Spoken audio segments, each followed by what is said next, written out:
Hola, buenos dias. Maaga nga kaming umalis sa bahay dahil may nagbook sa amin ng cleaning sa isang villa. Nagbook na nga kami ng Volt Taxi kasi medyo malayo yung address. Habang sa biyahe nga kami, namamangha ako sa paligid at sa ganda ng Malaga, Spain. Yung lugar, mafe-feel mo na parang nasa Los Angeles ka, ala Beverly Hills ang vibes. Alam nyo ba ang Malaga, Spain ay isa sa dinarayo kapag summer? Masarap kasi ang klima dito na may pinakainit na winter kaya perfect bisitahin kapag hindi summer.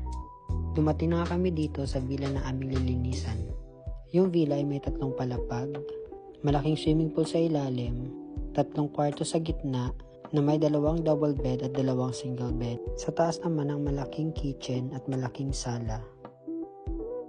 Hinati na nga namin ang gawain para mabilis namin matatapos sa tamang oras. Sinimulan ko na linisin ang master's bedroom. Hinawi ko nga muna ang mga kortina pero meron akong liwanag. Sinimulan ko nga tanggalin ang mga bed sheets at ang mga pillowcases para mapalitan ito ng mga bago. Binilisan ko na ang pagtanggal ng bed sheets at pillowcases kasi meron kukuha nito.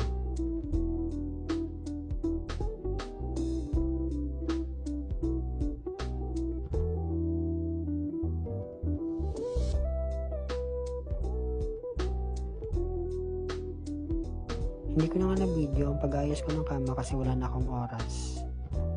Nag-vacuum na ako dito at nag-map. Ito na palang itsura ng inayos. Sinimulan ko na palang linisin ang shower area. Pagkatapos ko sa shower area, nilinisan ko na rin ang salamin. Tinuruan pa ako ni ate dito maglinis ng salamin kasi first time ko. Nilinisan ko na rin ang sink pati ang ilalim nito. Inumpisan ko na rin palang linisin ang pangalawang kwarto. Inuna ko muna ang mga kama. Nilagyan ko na pala ito ng mga bedsheet at mga pillowcases. Naturuan na pala ako dito ni Ate May na maglagay ng bedsheets para hindi ako mahirapan at mapabilis ang gawain ko.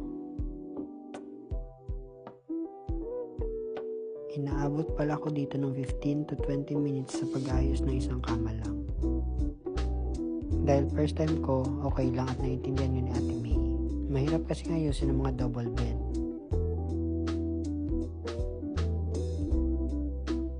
Lalo da't malalaki ang mga bedsheets nito. Ang business po pala ni Ate May ay Done with Dirt Professional Cleaning Services na matatagpuan sa Penjerola, Malaga, Spain. They are specialized in deep cleaning, window cleaning, post-construction cleaning, vocational rental cleaning, industrial cleaning, and gardening. Nagsimula na pala ako dito mag-towel folding. 2 large and 2 small towels para sa double bed. 1 large and 1 small para sa single bed.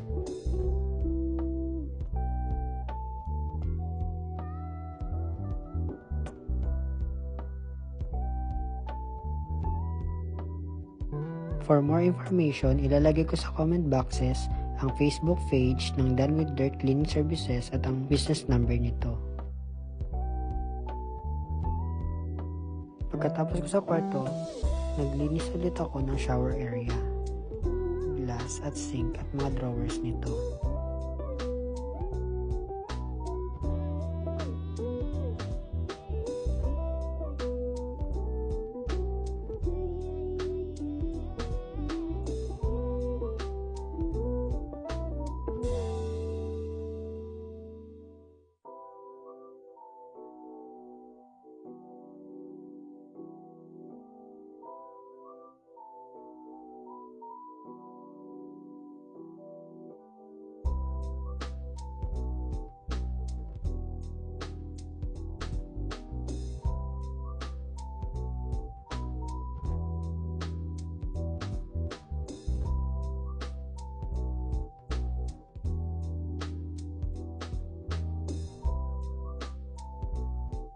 Nilinis ko na rin mga pader na may bakat ng kamay at maduduming parte. At mga switch ng mga ilaw. Nagpalit na rin pala ako dito ng mga plastic ng basurahan.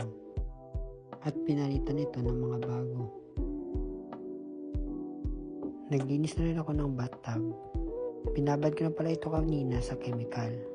Para pag nilinis, madali na lang.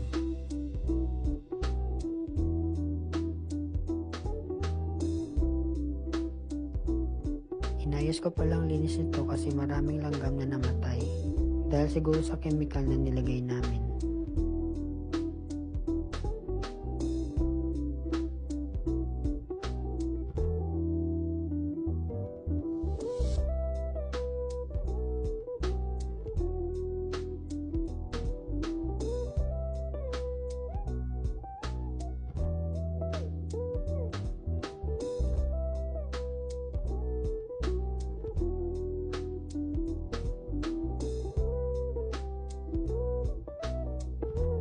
Pinunasan ko ng mga pader na madudumi.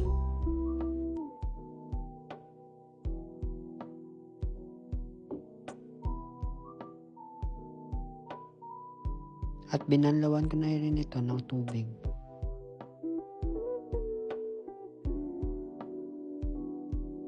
After ko sa shower room, binacuum ko na pala ito at nag-mop.